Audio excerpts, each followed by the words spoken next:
When you're here before, couldn't look you in the eye.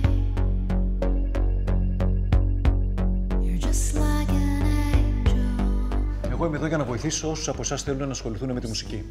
Γνωρίζω για το φεστιβάλ μουσικής που υπήρχε στο νησί σας τόσα χρόνια και είμαι εδώ τώρα για να το φτιάξουμε πάλι.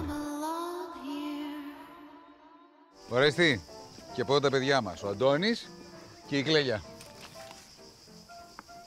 Με την Κλέλια έχουμε γνωριστεί. Είσαι η κοπέλα που μου έδειξε πώς να πάω στα Μανισάτικα με το μηχανάκι όταν ήρθα. Ναι.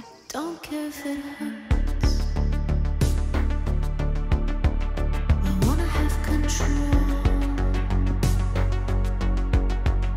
I want a perfect body. Προσπαθείς να με κάνεις να νιώσω άνετα για να μην βρεις την πολλά σου. Χαίρομαι πάρα πολύ, Ορέστη, που επιτέλους έχουμε έναν πραγματικό μουσικό στο νησί μας.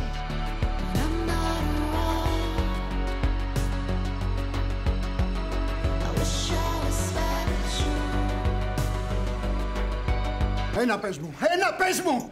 Το δίνεις ή το παίρνεις, λέγε ρε! Το θεσγόμενο σε έχω φέρει εδώ, τι άλλο πες να δίνεις! Το παίρνεις! Φύγε! Προτιμώ να σε δω στην κάσα παρά να μου γίνεις αδερφή! Θα τη σκοτώσω να έχεις γίνει αδερφή!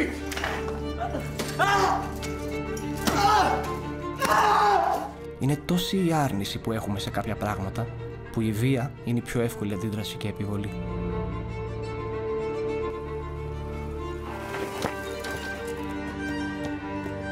Όμως όταν είμαστε μαζί, μόνο τότε είναι ο εαυτός του. Βοήθεια!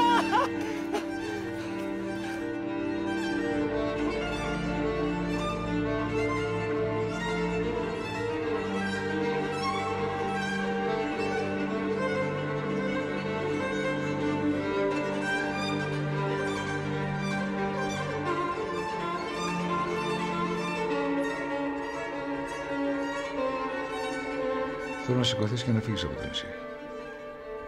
Και να μην ξαναπλησιάσεις την κόρη μου.